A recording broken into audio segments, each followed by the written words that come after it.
Hi guys! I am Antonio Liam Solen. And I am Carlene Jane Sibanaflor from Section J3. Kuyugi mi diri karon sa pag-explore sa maanindot nga talan-awon sa Puting Buhangin Cave. Located at Prosperidad, Agusan del Sur.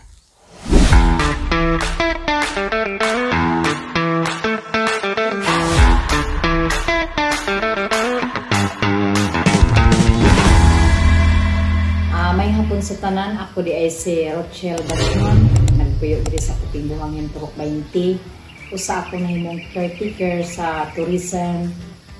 Almost 5 years na gud, hapit mag 6 years na gid ko sa serbisyo. Nagagi ko pagka job order karon usa ko ka casual sa tourism o na ako karon diri. Ako'y nahimong obligasyon ako nga nahimo kong gisaligan.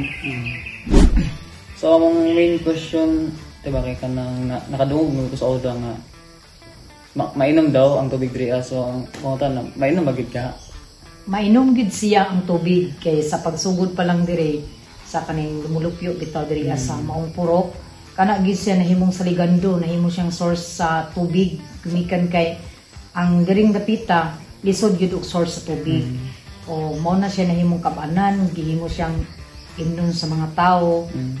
Ilumag kanang inon anak sa kanang bitong importante gyud nga gamiton sa panimalay. Nahimo gyud na siya. Puting Buhangin Cave is more than just a natural wonder. It's a vessel of oral history where nature and culture meet. Beyond its stunning formations and vital waters lie stories passed down through generations, telling of its role as a refuge, a sacred space, and a source of life.